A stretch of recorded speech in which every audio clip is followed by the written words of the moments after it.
Nagtataka ka kung bakit ang taong nanakit sa'yo, ang umalis ng walang babala, walang paliwanag, at walang kahit anong closure ay hindi ka malimutan, pero hindi pa rin nagtitext sa'yo.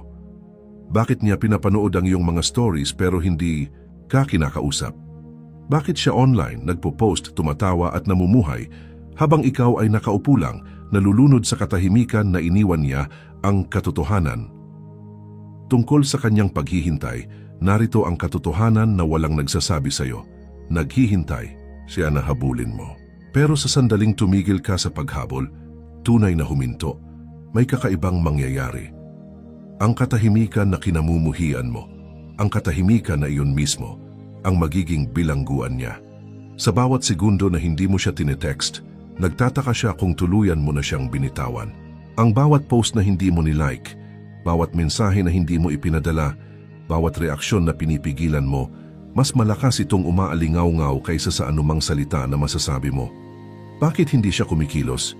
Hindi siya lumalapit dahil masyado siyang mapagmataas, masyadong takot. At sa totoo lang, umaasa siyang ikaw ang unang susuko, na ikaw ang babasag sa katahimikan para mapanatili niya ang kanyang ilusyon ng kontrol. Ngunit ang lalaking nakakakontrol ng kanyang emosyon, ang matatag na lalaki, ay hindi sumusuko. Hindi siya nagmamakaawa. Hindi siya humahabol ng pagkilala mula sa isang taong piniling maglaho. At kapag naramdaman niya ang pagbabagong iyon, kapag nakita niya na hindi gumuho ang mundo mo nang wala siya, dun magsisimula. Ang pagsisisi, ang pagdududa, ang obsesyon, hindi dahil may ginawa ka para bawiin siya, kundi dahil tumigil ka sa pagsubok, dahil naramdaman niya ang iyong kawalan tulad ng isang bagyo na hindi niya nakita na paparating.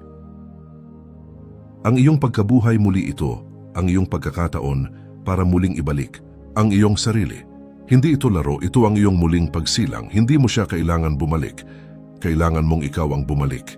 Kaya kung nakaupo ka pa rin at umaasang siya ang unang kikilos, huminto ka. Dahil ang tunay niyang hinihintay ay patunay na naka-move on ka na. Ang kapangyarihan ng katahimikan ng video na ito ang iyong gabay. Tatalakayin natin kung paano nagiging pinakamalakas mong sandata ang katahimikan. Paano gumagana ang no contact, hindi bilang isang panlilin lang, kundi bilang pagsubok sa iyong emosyonal na disiplina. At kung paano mo babaguhin ang heartbreak tungo sa kapangyarihan na hindi niya maaaring balewalain. Kung tapos ka nang maghintay sa isang babaeng nagparamdam sa iyo na isa ka lang option, kung handa ka nang maging ang lalaki na hindi niya inakalang magiging ikaw, pindutin ang like button, mag-subscribe, i-on ang notification, at mag-comment sa ibaba. My silence speaks for me now. Ngayon, simulan na natin. Bakit siya lumayo una? Lumayo siya para pagmasdan kang humabol. Hindi siya lumayo dahil nalilito siya o nawalan siya ng interes ng magdamag. Hindi rin siya biglaang nawala para lang mag-isip-isip. Hindi, lumayo siya ng may layunin, intensyon at kalkulasyon. Kailangan niyang malaman kung tunay kaniyang pag-aari at ang pinakamabilis na paraan para malaman iyon ay simple. Umurong ng kaunti at tingnan kung hahabulin mo siya. Ang tipikal na reaksyon ng lalaki dahil iyan ang ginagawa ng karamihan sa mga lalaki. Sa sandaling maramdaman nilang nawawala na siya, nagpapanik sila. Sunod-sunod silang nagpapadala ng mga text na hindi nababasa. Humihingi sila ng tawad sa mga bagay na hindi naman nila ginawa. Mas nag-aalok sila, mas nagsisikap, at mas malakas magpakita ng pagmamahal.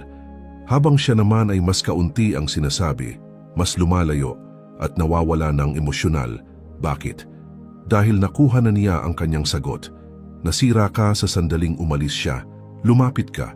Kailangan mo siya. Iyon lang ang gusto niyang malaman, ang paglayo.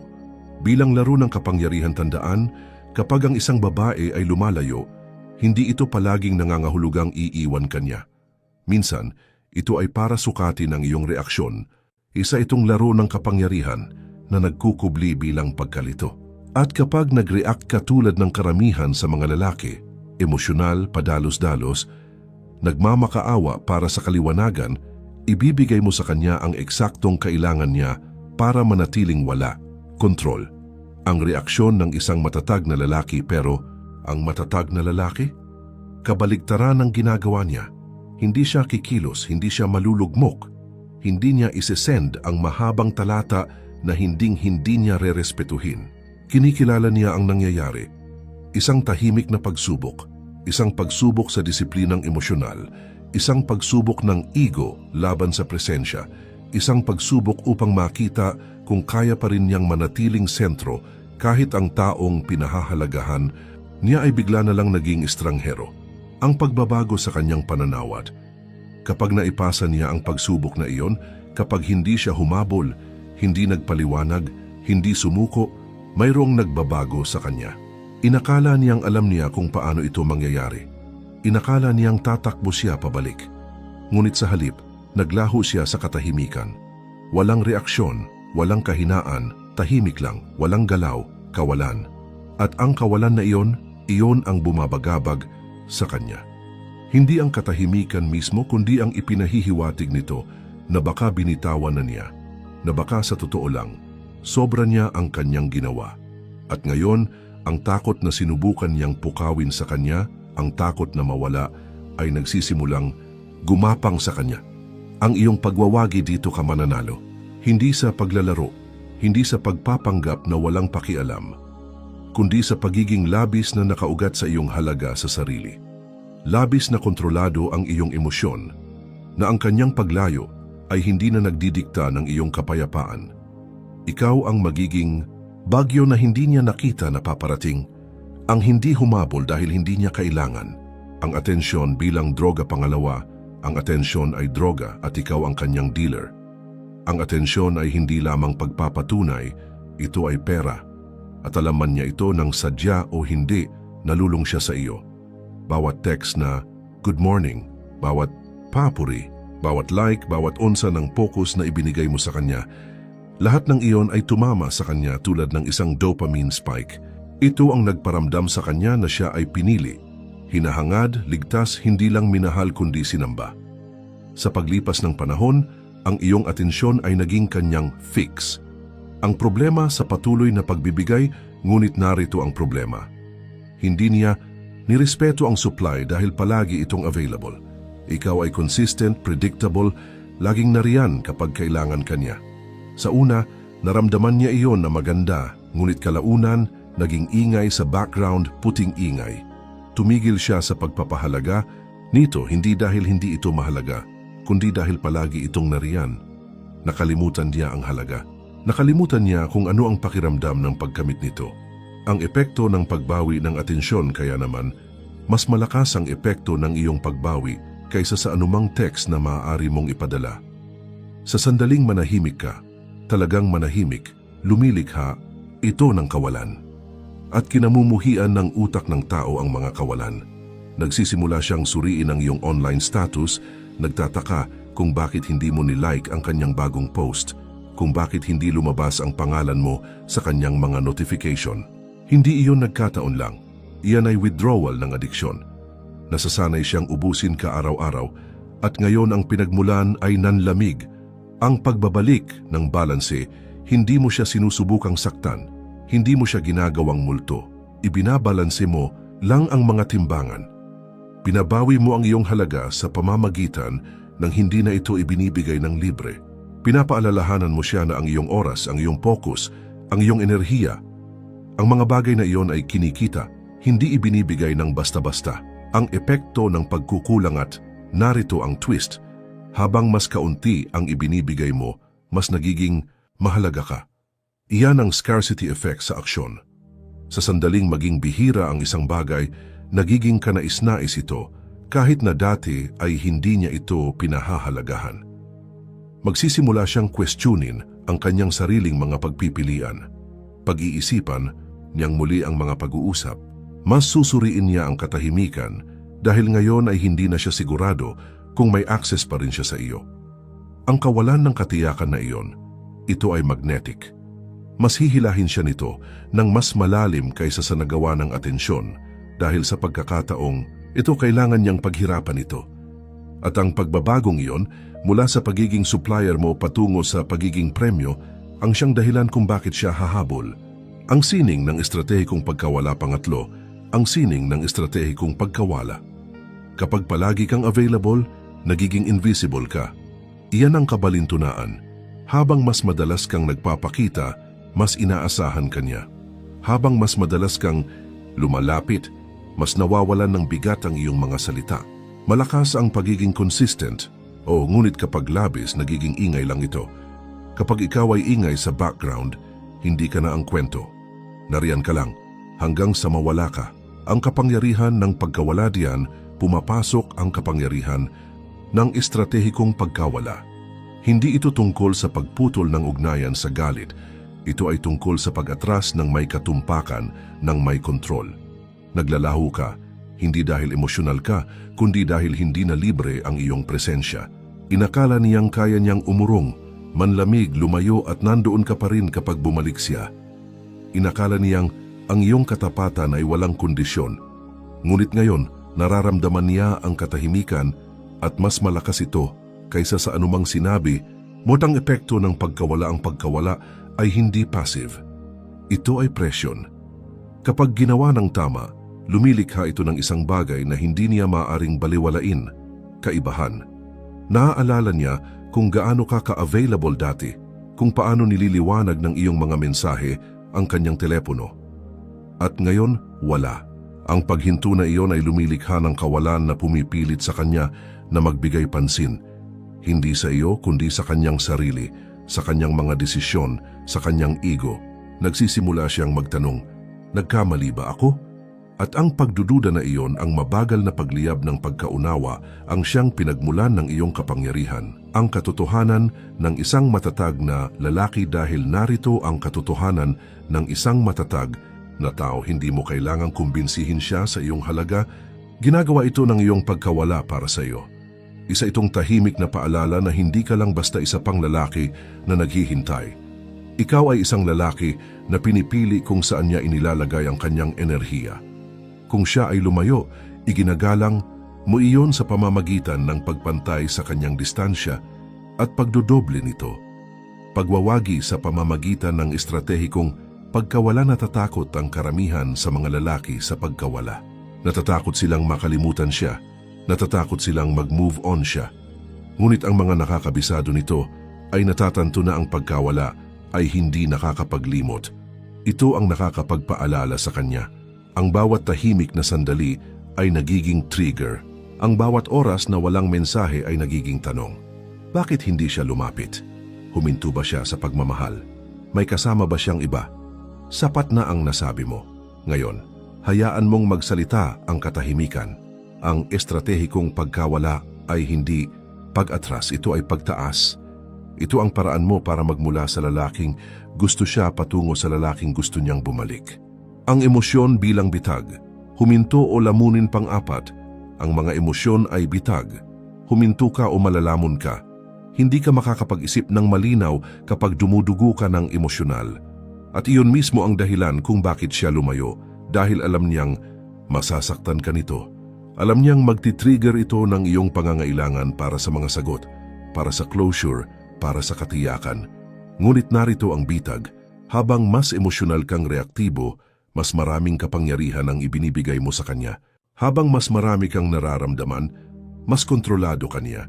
Hindi na niya kailangan pang kumilos, ang iyong sariling emosyon ang gagawa ng pinsala para sa kanya. Ang pagkatalo ng maraming lalaki dito, natatalo ang karamihan sa mga lalaki. Hindi nila kayang manahimik sa gitna ng katahimikan, kaya nararamdaman nila ito. Lumalapit sila para makakuha ng tugon, sinusubukang ayusin ang nasira. Ngunit ang pag-udyok na iyon para muling kumonekta, hindi ito lakas. Ito ay takot na nagkukubli bilang aksyon. Ito ang isip na nagmamakaawa na wakasan ang discomfort kahit na sa kapahamakan ng paggalang sa sarili. At sa bawat pagsuway mo, pinapatibay mo ang kanyang posisyon. Sinasabi mo sa kanya, nang hindi nagsasalita, kaya mong umalis at nandoon pa rin ako. Ang diskarte ng isang matatag na lalaki iba, ang laro ng isang matatag na lalaki. Naiintindihan niya na hindi may iwasan ang sakit, ngunit opsyonal ang reaksyon. Darating ang emosyon, ngunit hindi niya sinusunod ang mga ito. Pinapanood niya ang mga ito tulad ng pagdaan ng ulap. Hindi niya pinipigilan ang kanyang damdamin, tumatanggi lang siyang magpaalipin sa mga ito. Dahil kapag hinayaan mong manguna, Ang emosyon namamatay ang luhika at kasama nito ang iyong leverage, ang iyong halaga, ang iyong sentro. Ang kapangyarihan ng paghihiwalay, ang paghihiwalay ay hindi pamamanhid. Ito ay kalinawan. Ito ang kakayahang maramdaman ang sakit at hindi pa rin kumilos dahil dito. Ito ang pagtayo sa gitna ng bagyo at hindi gumagalaw. Ang ganitong uri ng katahimikan, bihira ito. Ito ay magnetic at nakakatakot sa isang taong inaasahan kang guguho. Kapag ikaw ay humiwalay, humihinto ka sa pag-react sa kanyang pagkawala at nagsisimulang pamahalaan ang iyong sariling presensya. Humihinto ka sa pangangailangan ng closure mula sa kanya at nagsisimulang lumikha ng closure sa loob ng iyong sarili. Ang pagbabago sa dinamika, ang pagbabagong iyon ay muling sumusulat sa buong dinamika. Hindi niya nakikita ang isang lalaking humahabol. Nakikita niya ang isang lalaking nagbabago. Isang lalaking hindi na niya maintindihan. Isang lalaking hindi na dumudugo para sa kanyang pagpapatunay. At ang misteryo na iyon, ang kawalan ng emosyonal na kaguluhan, ay nagpapaisip sa kanya kung kilala ka ba talaga niya. At ang pagtataka ang simula ng obsesyon. Ang emosyon bilang bitag, huminto o lamunin. Pang-apat, ang mga emosyon ay bitag. Huminto ka o malalamon ka.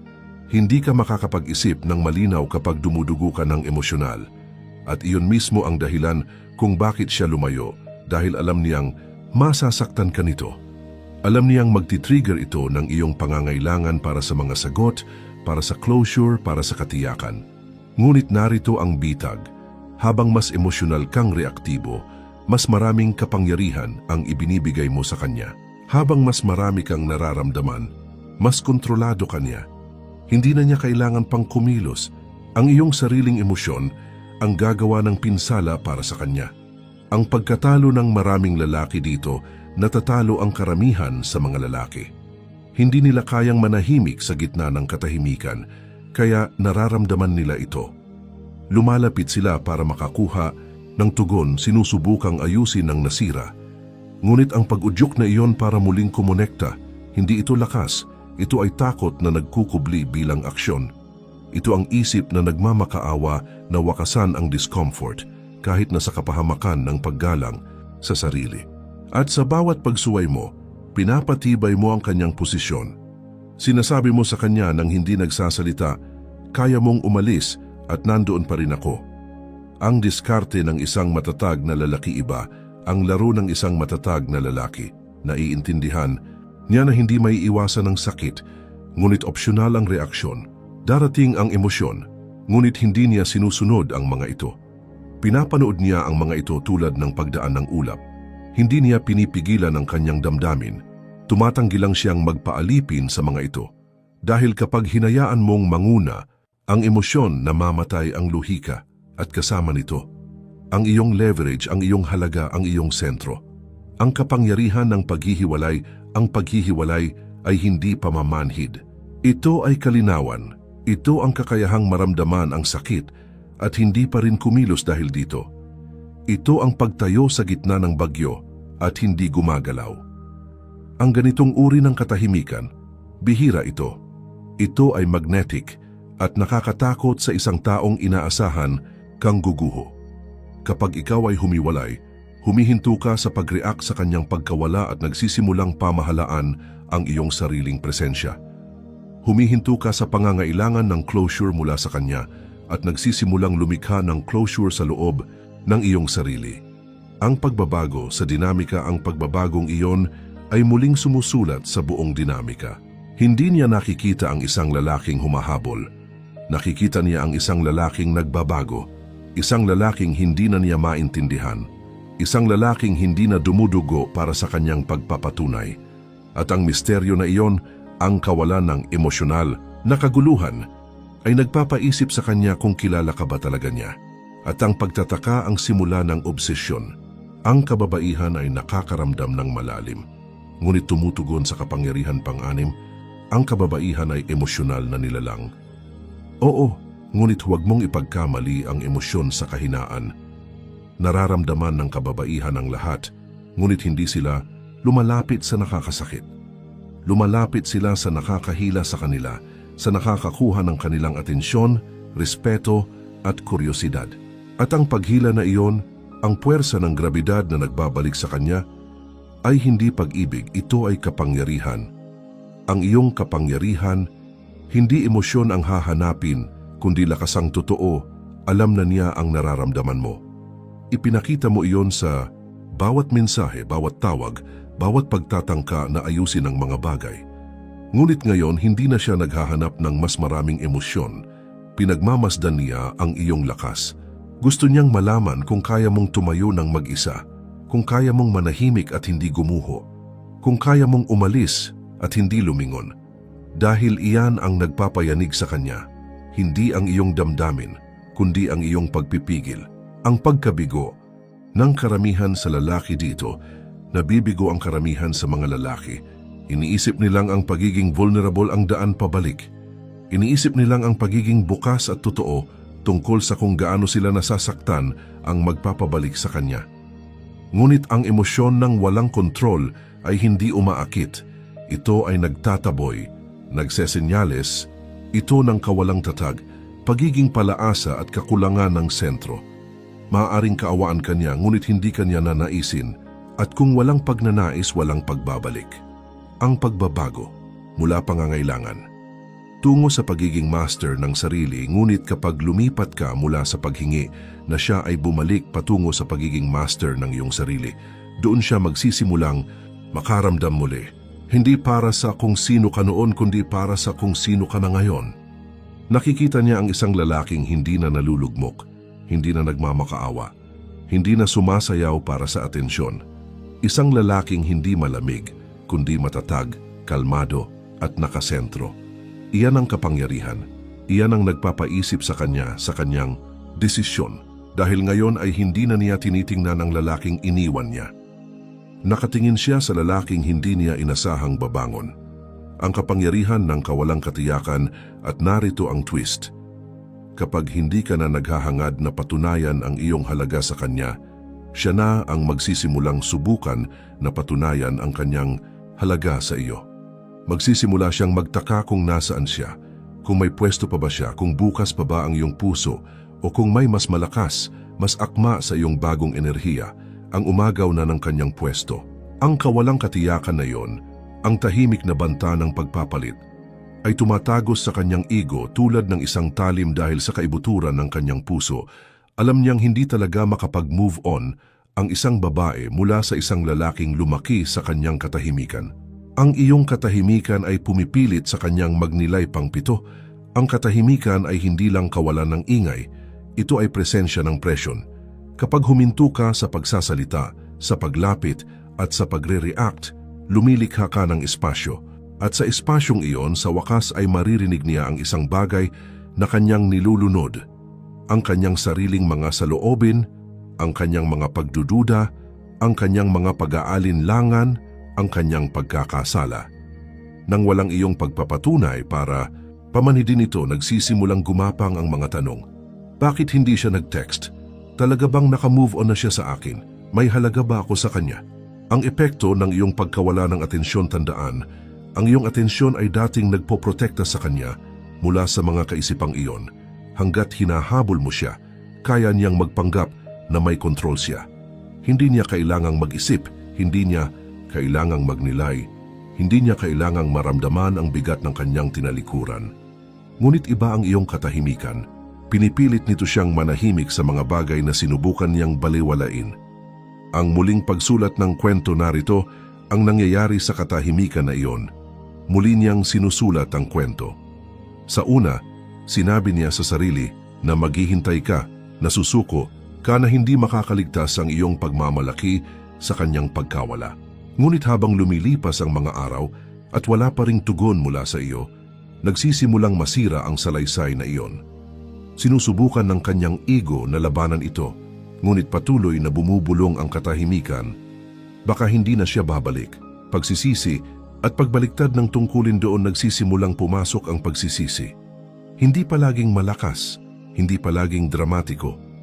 Minsan nagsisimula ito bilang pagkabalisa, random na pag-iisip tungkol sa iyo sa gabi, mga panaginip, lumang alaala, at ang mga kaisipang iyon Lumalaki ang mga ito dahil ngayon ay hindi na siya nagre-react sa ginagawa mo.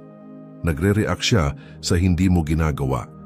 At ang pagkalito na iyon, ang panloob na kaguluhan, iyon din ang impyerno na pinagdaanan mo nang umalis siya. Nagbaliktad ang mga tungkulin. Tunay na katahimikan na may kasamang paglago, ngunit narito ang susi. Hindi mo maaaring pekehin ang ganitong uri ng katahimikan. Gumagana lang ito kapag totoo. Kapag hindi mo lang siya binabaliwala, tunay kang nakatuon sa sarili mong buhay, sa iyong layunin, sa iyong paglago, sa iyong ebolusyon. Dahil ang katahimikan ng walang paglago ay pag-iwas lang. Ngunit ang katahimikan na may paglago, iyon ang transformasyon. At ang transformasyon ang siyang pinakanakakapagpayanig sa kanya. Dahil ngayon ay hindi lang siya nakakarinig ng katahimikan mula sa iyo. Nararamdaman niya ang distansya. Emosyonal, masigla, espiritual na distansya. At habang mas matagal siyang nananatili sa espasyong iyon, mas nagsisimula siyang magtanong ng tanong na nasagot mo na para sa iyong sarili. Nawala ko ba siya o lumampas siya sa akin? Ikaw ang naging misteryo pangwalo. Pinapatay ng pagiging predictable ang pagnanais. Kapag alam niya eksakto ang sasabihin mo, kung paano ka magre-react at kung gaano kabilis ka magte-text pabalik, ang kaginhawaan na iyon ay naging kontrol at sa sandaling nagkaroon siya ng kontrol, namatay ang kuryosidad. Iyan ang hindi na pagtatanto ng karamihan sa mga lalaki. Hindi sila naakit sa mga lalaki na ganap nilang naiintindihan. Hinihila sila patungo sa hindi nila kayang maintindihan. Ang misteryo ay hindi laro. Ito ay kapangyarihan, ang epekto ng pagiging hindi mahulaan ngunit nang manahimik ka. Nang huminto ka sa paghahayag ng iyong bawat iniisip, nang huminto ka sa paghabol sa closure, naging hindi ka mahulaan. Ang salaysay na mayroon siya tungkol sa iyo ay nagsimulang gumuho. Mula sa pagiging lalaki na laging lumalapit, naging wala ka. Walang text, walang like, walang post na nagmamakaawa para sa atensyon. Ang paglaho na iyon ay hindi passive. Ito ay kalkulado.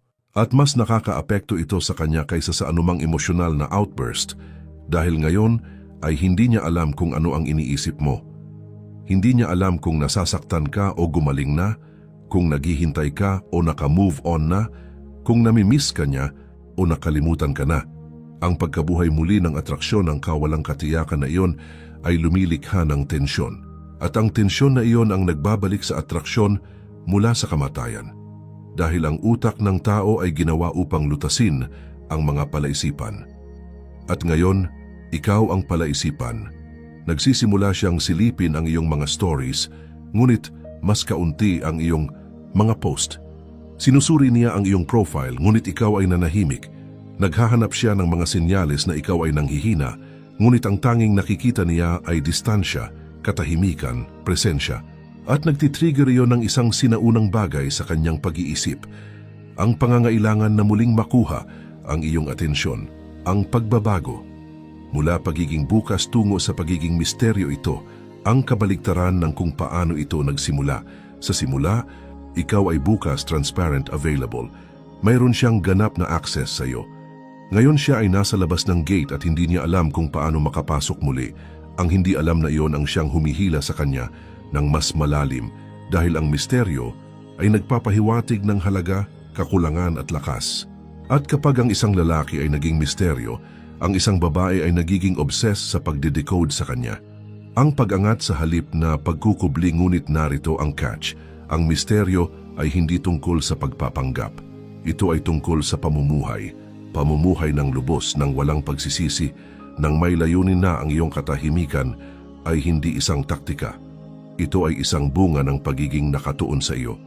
Hindi niya nararamdaman na nagtatago ka.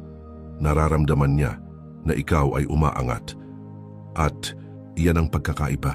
Ikaw ang naging lalaking inakala niyang kaya niyang palitan, ngunit ngayon ay hindi na niya mabasa, hindi mahulaan, hindi malimutan.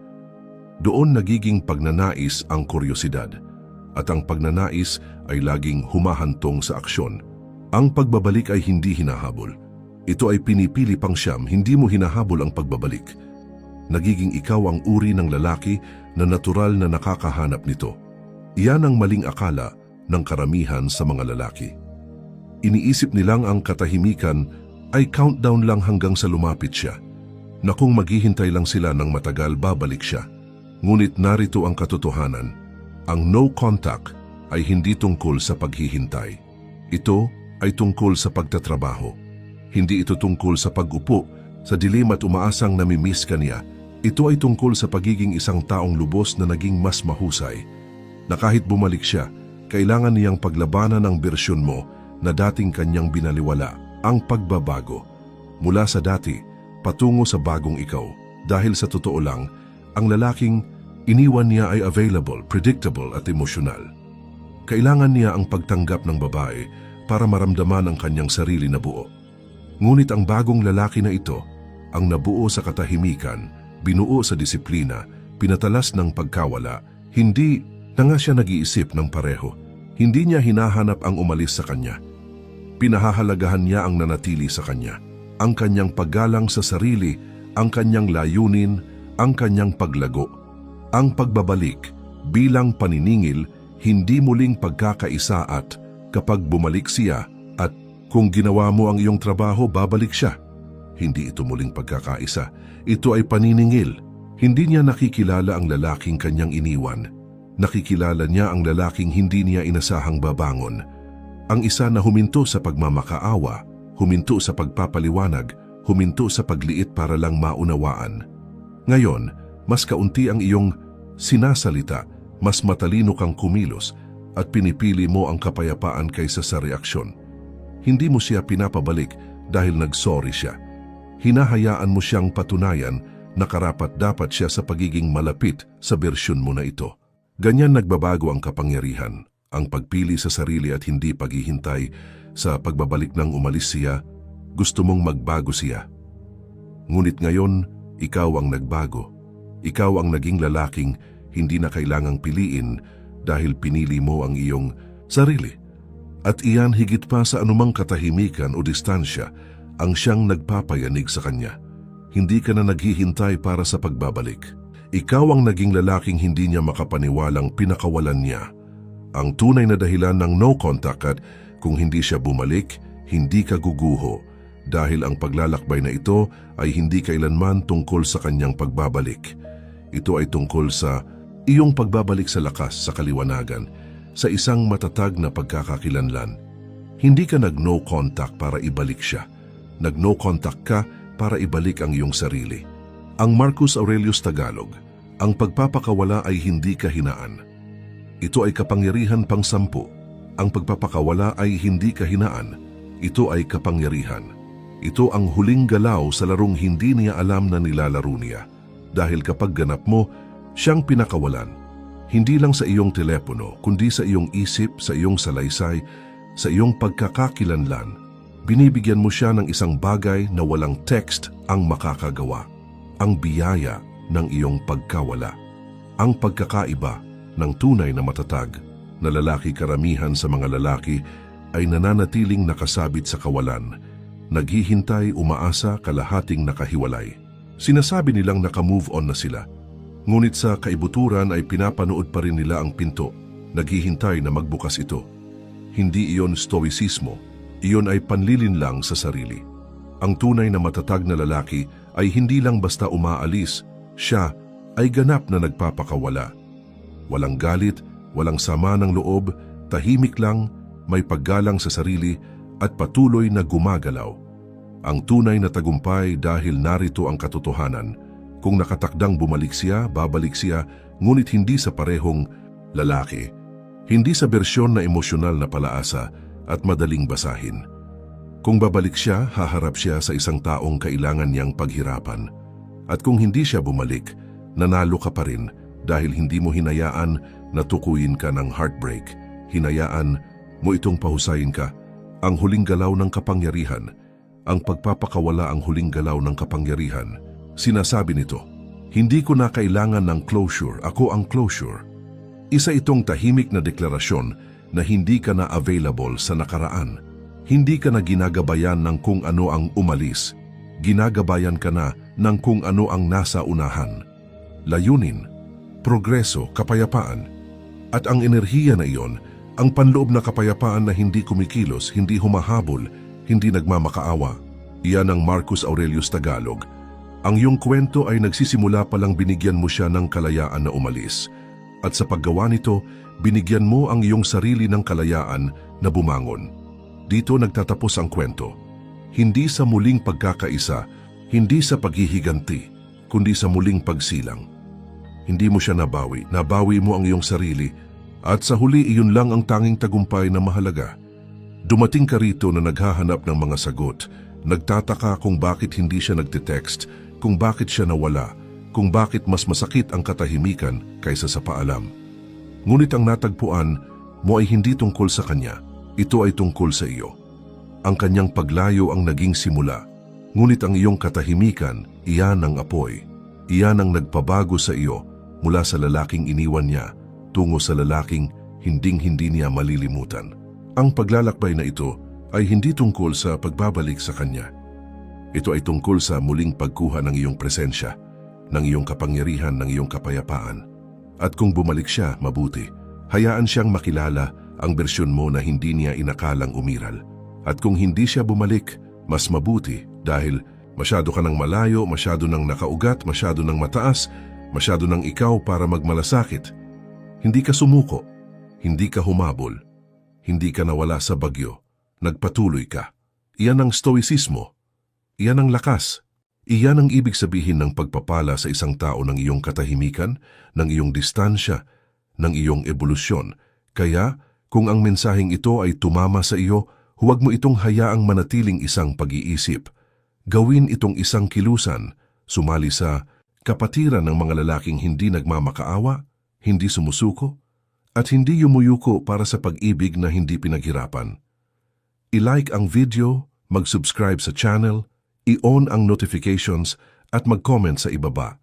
I don't chase, I evolve. Ito ang Marcus Aurelius Tagalog, at ang iyong kwento nagsisimula pa lang.